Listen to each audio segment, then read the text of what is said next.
You can have a job, or you can have a career, or you can have a calling. And if you can somehow figure out how to have a calling, you have hit the jackpot, because that's the big deal. The stress primarily comes from not taking action over something that you can have some control over. You guys will find that you have passions, and having a passion is a gift. I think we all have passions, and you don't get to choose them. They pick you, but you have to be alert to them. You have to be looking for them. And when you find your passion, it's a fantastic gift for you because it gives you direction, it gives you purpose. You can have a job, or you can have a career, or you can have a calling. And the best thing is to have a calling. And if you find your passion, you'll have that, and all your work won't feel like work to you. Do something you're very passionate about, and don't try to chase what is kind of the hot passion of the day. You can choose a life of ease and comfort, or you can choose a life of service and adventure. Which one of those, when you're 90 years old, are you going to be more proud of? Whatever it is that we're going to do to start to address that situation, even if it's not solved, the mere fact that we're addressing it dramatically reduces any stress that might come from it. So stress comes from ignoring things that you shouldn't be ignoring, I think in large part. So stress doesn't come, people get stress wrong all the time, in my opinion. Stress doesn't come from hard work, for example. You know, you can be working incredibly hard and loving it. And likewise, you can be out of work and incredibly stressed over that. No matter how good we are, we can still be better. You can always be better. Customers have a divine discontent, and they teach you if you listen to customers. So we watch for that, and we see patterns, and we can find places where it's not working, something's going wrong, and that's really how I get the feedback, is from customer input. What you really want to do is you take that, it's an anecdote, it's a single example, but you need to find the root cause. What went wrong deep inside the system? How did this happen? Because then you can fix it for everyone. My job, one of my jobs as the leader of Amazon, is to encourage people to be bold. And people love to focus on things that aren't yet working. And that's good, it's human nature. That kind of divine discontent can be very helpful. But you really, it's incredibly hard to get people to take bold bets. And you need to encourage that. And if you're going to take bold bets, they're going to be experiments. And if they're experiments, you don't know ahead of time whether they're going to work.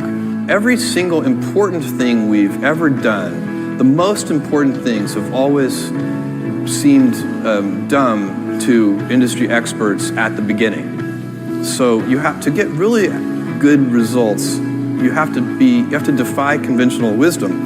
And the problem, of course, is that conventional wisdom is usually correct. Experiments are, by their very nature, prone to failure. But big successes, a few big successes, compensate for dozens and dozens of things that didn't work. Kindle, Amazon Prime, our third-party seller business, all of those things are examples of bold bets that did work, and they pay for a lot of experiments. I've made billions of dollars of failures at Amazon.com. Literally, billions of dollars of failures. You don't just fix the symptom, you have to fix the root cause. And that's been the secret to our operational success for 20 years. There are a lot of things that are a waste of time. When you think about your life, I often tell people that I work with, if you can get, because people have very high standards for how they want their work life to be. And I said, look, if you can get your work life to be where you enjoy half of it, that is that is amazing, because very few people ever achieve that. Because the truth is, everything comes with overhead. That's reality. I'm willing to keep funding things if there's one high judgment champion who still wants to keep trying. And I think that's extremely important, because I think most companies, especially larger companies, give up on things too soon. It's companies that don't continue to experiment, companies that don't embrace failure, they eventually get in a desperate position where the only thing they can do is make a kind of Hail Mary bet at the very end of their corporate existence. Whereas companies that are, making bets all along, even, big bets, but not bet the company bets. I don't believe in bet the company bets. That's when you're desperate. That's the last thing you can do. What we're really focused on is thinking long term, putting the customer at the center of our universe, and inventing. Those are the three big ideas to think long term, because a lot of invention doesn't work. If you're going to invent, it means you're going to experiment, you have to think long term. So these three ideas, customer centricity, long-term thinking, and a passion for invention, those go together. That's how we do it. And by the way, we have a lot of fun doing it that way. Every job comes with pieces you don't like. And we need to say, that's part of it. And not resent those pieces, or try not to, but also try to minimize them. I tell senior executives, you should have the least stress. There's this weird, I think, false idea that CEOs, I'm a CEO, there's this false idea that CEOs are under the most stress. Well, I look at that, I'm like, why? You're in charge. That is true for most businesses, where you kind of proceed adaptively. It's step by step. You figure it out. You have a success, and then you kind of double down on that success, and you figure out what else you can do, what customers want. And everything we've done and all the success we have is at its root primarily due to the fact that we have put customers first.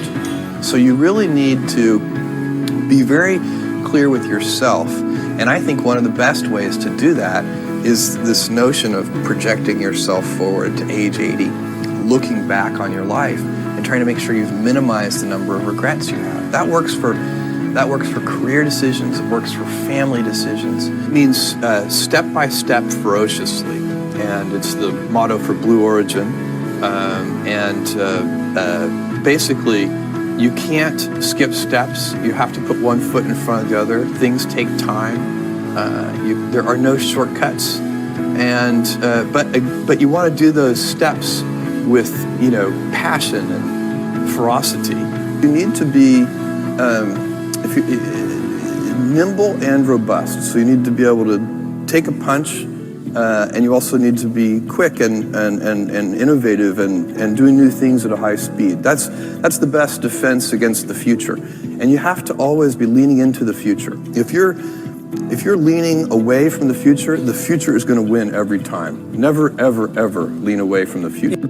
Being an inventor requires, because the world is so complicated, you have to be a domain expert. I mean, in a way, even if you're not at the beginning, you have to learn enough so that you become a domain expert. But the danger is once you become a domain expert, you can be trapped by that knowledge. And so inventors have this paradoxical ability to have that, 10,000 hours of practice and be a real domain expert and have that beginner's mind. Have that look at it freshly, even though they know so much about the domain. A young person should find something that they're passionate about to do. And that's not going to surprise anyone. It's a clear thing to do. It's very hard. If you don't love your work, you're never going to be great at it. And that's the key to inventing. You have to have both. And I think that is intentional. I think all of us have that inside of us, and we can all do it, but you have to be intentional about it. You have to say, yeah, I am going to become an expert, and I'm going to keep my beginner's mind. You have to figure out how to set up your life in such a way that you can minimize the things. And I find people don't dislike hard work. What people dislike is being out of control. Like they can't control their life. They can't control their environment. I think everybody has their own passion, their own thing that they're interested in. And then you're very alert to the things that are in the sphere of influence of that passion. My advice would be the same for any kind of entrepreneur focused on something you're passionate about. So if you look at the early internet companies, they were started and focused on doing something that they thought was very interesting long before the internet was fashionable in any way. We only have a few principles at Amazon, kind of core values that we go back to over and over again. And if you looked at each of the things that we do, you would see those run straight through everything. So the first one, and by far the most important one, is customer obsession. And we talk about it as customer obsession as opposed to competitor obsession. And I have seen over and over again companies talk about that they're customer focused, but really when I pay close attention to them, I believe they are competitor focused. Customers are always dissatisfied. Even when they don't know it, even when they think they're happy, they actually do want a better way, and they just don't know yet what that should be. And that's why I always warn people, customer obsession is not just listening to customers. Customer obsession is also inventing on their behalf, because it's not their job to invent for themselves. The other thing I would suggest to any young person, even before they start their career, is to really think about their choices. You can get very fixed on your gifts. So everybody has gifts. There are a lot of things that you can be given, but those things can confuse you because they're not the things that construct your life. It's your choices that construct your life. You can't follow the fashion when you're trying to do a startup company, or I think really anything in life. But you have to, as an entrepreneur, if you're gonna build a company, pick something you think is interesting, that has the intersection of genuinely creating real customer value, and then just stay right there and let the wave catch you. You know, you're very lucky if you have a career. A lot of people end up with a job. So it's not like I really have a choice to follow this passion. It has captured me. All overnight successes take about 10 years.